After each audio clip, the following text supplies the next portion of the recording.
Good morning. थोड़ा energy लाओ यार, संस्कार दुबे आया है। अरे भाई साहब ऐसे नहीं चलेगा।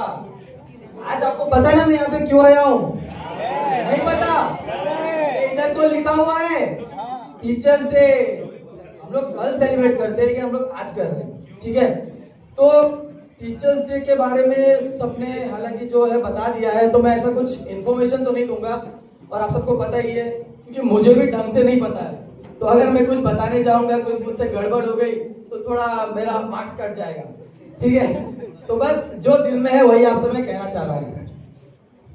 टीचर्स जो वर्ड है उसमें ही 8 अल्फाबेट्स है कि नहीं है? 8 अल्फाबेट्स है और 7 वंडर्स है हमारे वर्ल्ड में, है ना? तो जो टीचर्स है वो 8वें अजूबे हैं।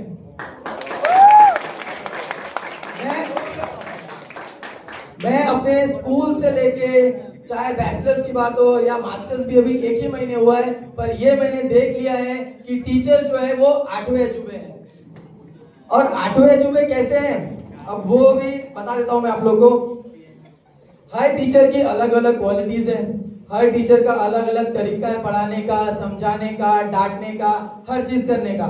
तो उससे क्या होता है ना कि हमारी बहुत सारी चीजें जो है क्लियर हो जाती है। सपोज अगर मैं बात करूं, मुझे मैथ्स नहीं आता है, सही में नहीं आता है मुझे मैथ्स, लेकिन कोई टीचर अगर ऐसा हो जो पोलाइटली, हालांकि सभी टीचर पोलाइटली बात करते हैं, बट मैथ्स टीचर यूजुअली क्या होता है ना, थोड़ा खड़ूस होते हैं, है ना?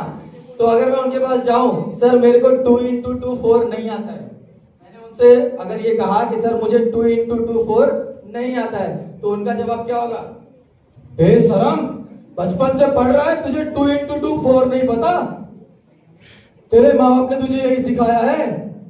फिर मेरा ये जवाब होगा, सर सॉरी सर, वो स्कूल में अच्छे टीचर्स नहीं थे, वो पढ़ा नहीं पाए, मैं समझ नहीं पाया, तो आप समझा दो। वो कुछ चीजें बोलेंगे ऐसा जो आपको थोड़ा बुरा लग सकता है, but I am damn sure जब वो आपको समझाएंगे ना, आपको वो पक्का समझ आ जाएगा। ये क्वालिटी होती है टीचर्स की, ठीक है? अभी और बहुत सारी क्वालिटीज हैं, जैसे कि मैं जब स्कूल्स में था तो मुझे क्लास में बैठना नहीं पसंद था। अब तो ये बैठना पड़ रहा है क्योंकि 80% अटेंडेंस चाहिए। स्कूल में बिल्कुल पसंद नहीं था क्योंकि मैं बचपन से अपनी मम्मी से दूर रहा हूँ, ठीक है? तो सुबह स्कूल जाने के लिए मार खा के उठाते थे मेरे को कि उठो, स्कूल जाना है, होमवर्क करना है, ये करना है, वो करना है। तो मुझे बिल्कुल भी नहीं पसंद था स्कूल जाना। लेकिन एक जो हमारे सर हैं, मैं उनका नाम नहीं लूंगा, but he was very genuine. आज भी मेरी उनसे बात होती है कभी कभी, तो मुझसे एक ही चीज पूछते हैं, क्या संस्कार, कॉलेज जा रहे कि नहीं जा रहा है? बंक तो नहीं मार रहे ना? मैं बोला नहीं सर, यहाँ 80% अटेंडेंस चाहिए, तो कॉलेज तो जाना पड़ रहा है, क्लास में भी बैठना पड़ रहा है, लेक्चर्स भी लेना पड़ रहा है।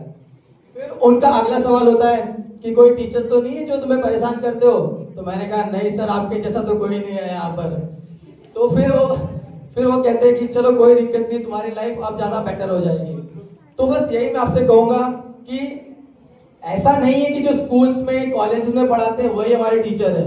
यहाँ पे हर एक पर्सन जो बैठा है वो खुद में एक टीचर है, क्योंकि टीचर का मतलब होता है गुरु मतलब जो आपको गाइड कर रहा हो, आपको समझा रहा हो। आपके बगल में बैठा हुआ है वो भी एक टीचर है, आपके बगल में अगर कोई बैठी है तो वो भी एक टीचर है, क्योंकि कहीं ना कहीं किसी ना किसी स्टेज पे वो आपको गाइड करेंगे, आपको समझाएंगे, अगर आप उनसे जाके राय लोगे तो। मैं खुद एक टीचर हूँ, पिछले 3 साल से पढ़ा रहा हूँ कोचिंग सेंटर में। ये किसी को बिलीव नहीं हुआ था कि जो खुद पढ़ नहीं सकता है वो कैसे पढ़ा रहा है, लेकिन यही सच्चाई है। मैं पिछले 3 साल से पढ़ा रहा हूँ बच्चों को और काफी ज्यादा मेरे को ये अनुभव हो गया है कि नहीं, टीचर्स बनना आसान नहीं है, बच्चों को झेलना आसान नहीं है। लेकिन मैं इसके लिए सारे टीचर्स को मतलब सल्यूट करना चाहता हूं कि आप लोग कैसे रंग रंग के अलग अलग तरीकों के बच्चों को आप झेलते हो और इतनी बड़ी क्लास में आप सब कुछ मैनेज करते हो। तो मैं इसी पे वाइंड अप करना चाहता हूं। और last but not the least, नदी किनारे दरिया है, सब टीचर बढ़िया है। Thank you all.